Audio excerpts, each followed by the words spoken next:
My name is Amber, and today I'll be talking about the psychology of religion. Let me start by defining some of the terms that we'll be using during the course of this presentation. Now, these are not technical terms, but they may not be familiar words. They may not be part of our everyday vocabulary.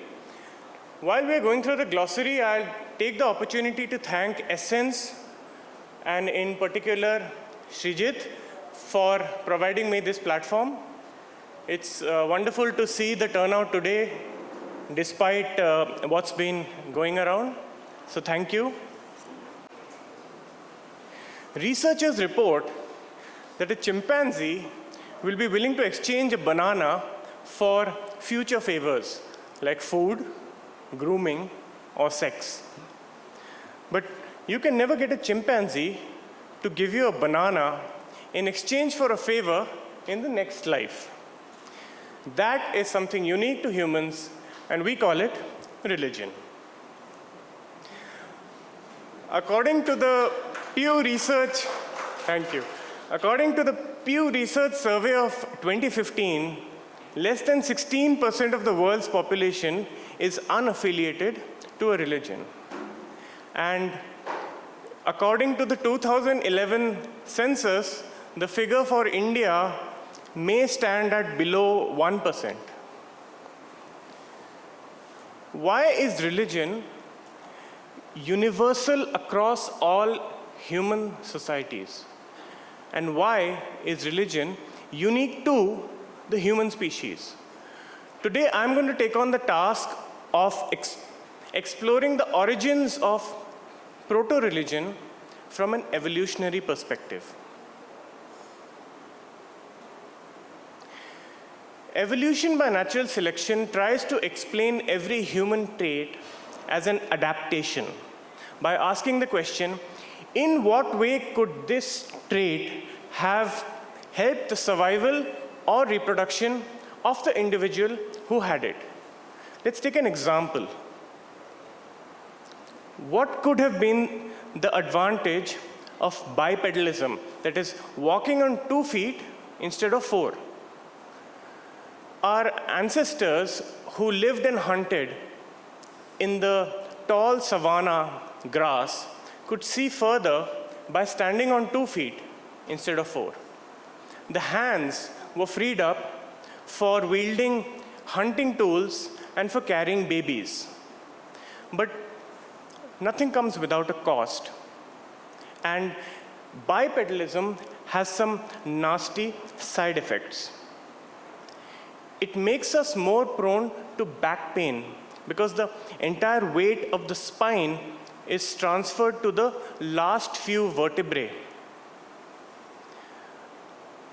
Of course, it's not only our bodies that are a product of evolution, but also our minds. And today, I'll be arguing that religion and supernatural beliefs in general are a byproduct of certain adaptations. These adaptations have given us minds that are extremely powerful, but also extremely biased. Now, over the next few slides, I'll be introducing a bunch of concepts whose relation to each other may not be obvious at first, but by the end of my talk, I hope that the pieces of the puzzle will fall into place. We'll start by looking at the famous Hida Simul animation. It'll run for about 30 seconds.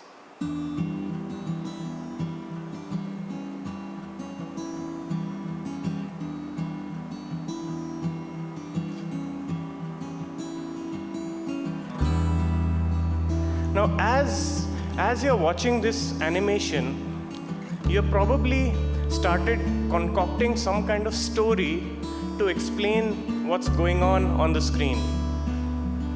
Like, for example, the big triangle is the villain of the piece, maybe Shakti Kapoor. The small triangle is Amitabh Bachchan trying to rescue Sridevi from the villain. And of course, in the end, they escape and live happily ever after. Now, there's actually at least 3 levels at which the events of the animation can be interpreted. The first level would be a literal interpretation. The big triangle moved to the left, the circle went inside the square box, a purely factual narrative. The next level would involve goal-directed behaviors like running, chasing, hiding, and so on. A third level would involve social attribution, an explanation of why the figures act as they do. And even though the characters look nothing like people, we still manage to attribute anthropomorphic or human-like qualities to them. The question is, how did we come to have this ability or this tendency? Theory of mind is an innate ability of all humans to attribute mental states to themselves and to others.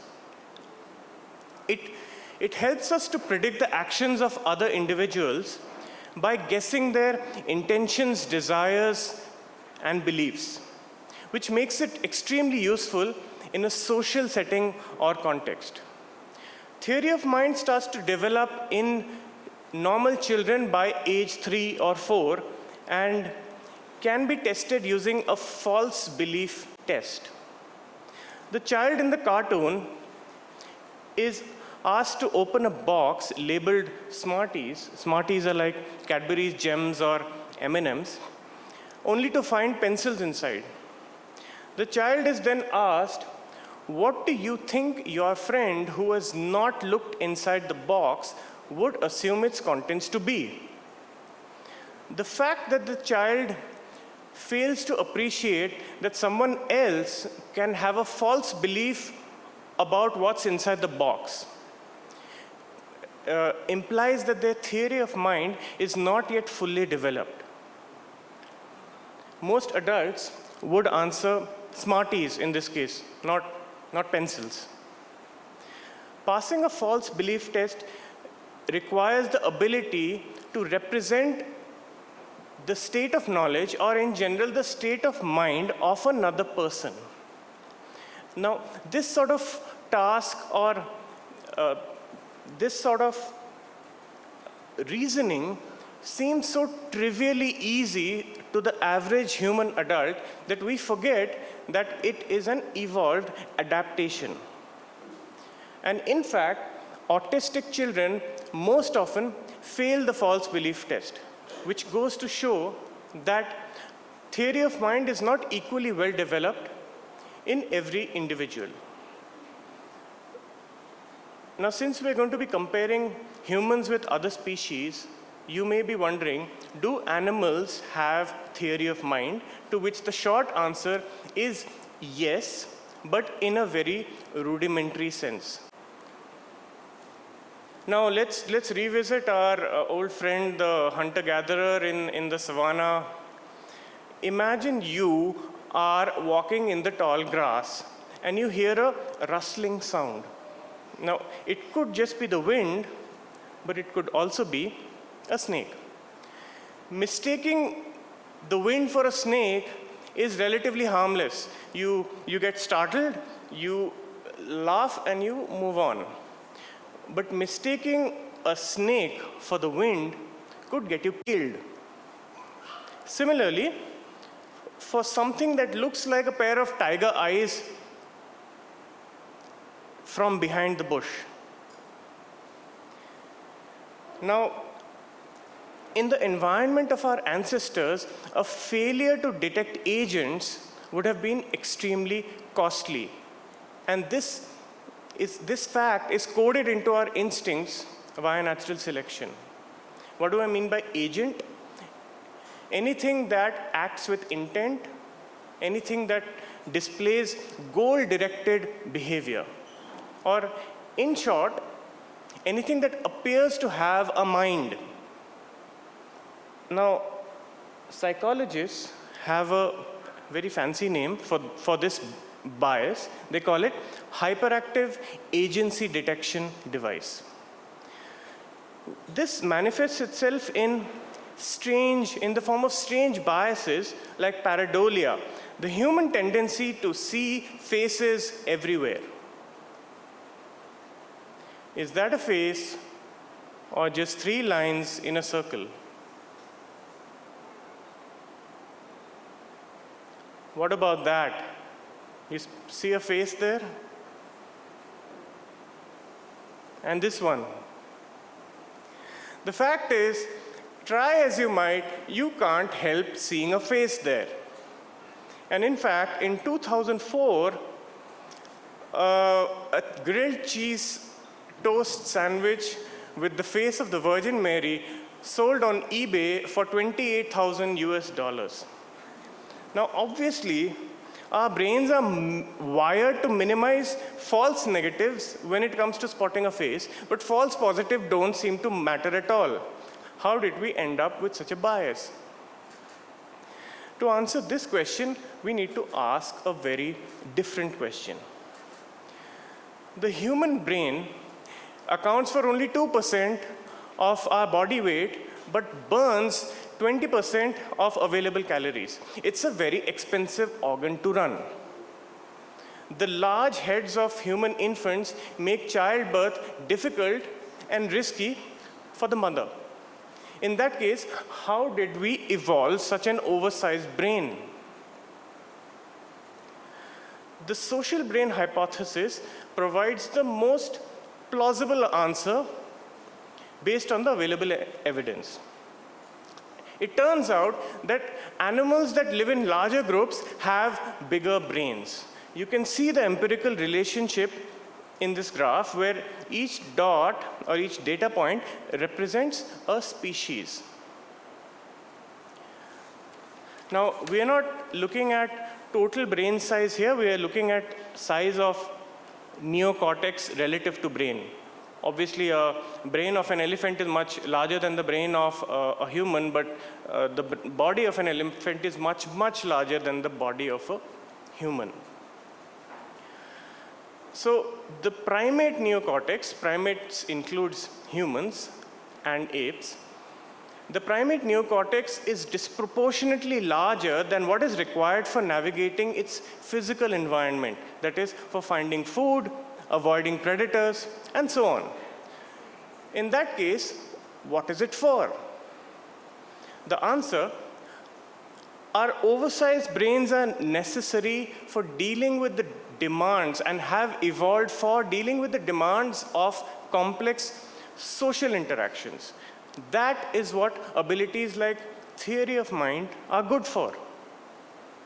The scale of cooperation within a group is limited by every individual's ability to handle social interactions. For example, hunting a larger animal requires coordination within a larger group. And we know from the fossil record that early humans were capable of hunting mammoths the size of today's elephants. In fact, the fact that mammoths are extinct today may have something to do with humans. Co-evolution. We have a situation where large groups and large brains co-evolve. So this can have a compounding effect which has no limit. There are other factors like language and tool making that we won't have time to go over today. So let's return to our starting question. Is religion a byproduct of our social brain? Selection pressures in the environment of our ancestors have given us brains that are optimized, have given us minds that are optimized for understanding the minds of others. We are far better at social cognition, that is, understanding what people know, think, and feel, than we are at mechanical cognition, that is, understanding how things work.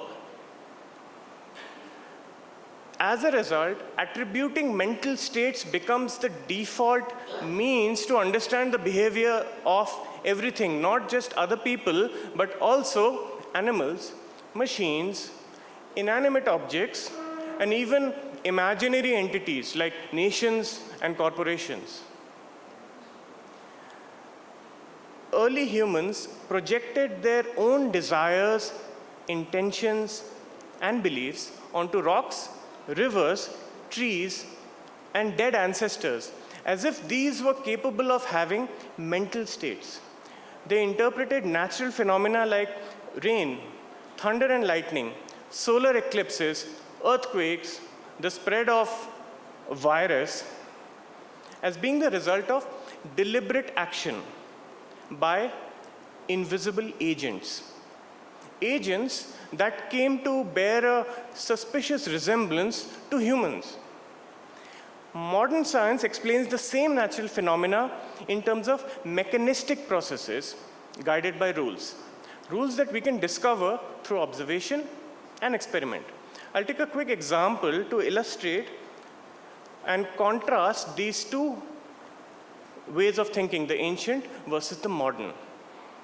The planet Mars, which is getting a lot of attention today for some reason, the planet Mars, according to astrology, has certain anthropomorphic or human-like qualities and is capable of directly influencing human lives. The planet Mars, according to astronomy, is a lump of rock that goes around the sun under the influence of gravity. Now, obviously, these two accounts cannot be reconciled, right? Or can they? Some people still subscribe to the first account, while some people believe the second one. But, and this is one of the spectacular feats of human cognition, many people subscribe to both views.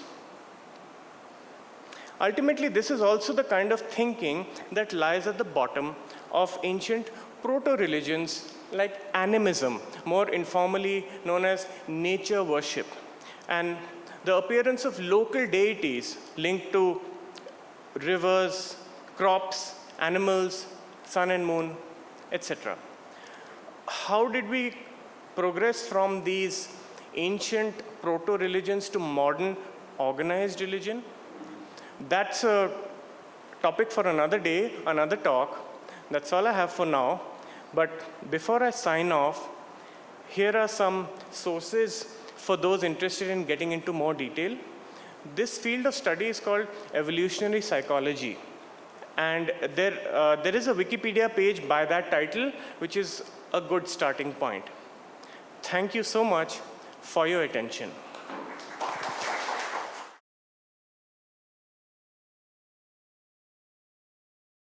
Neurons English is your one-stop free thinking channel. Subscribe now and get instant alerts on videos from Essence Global.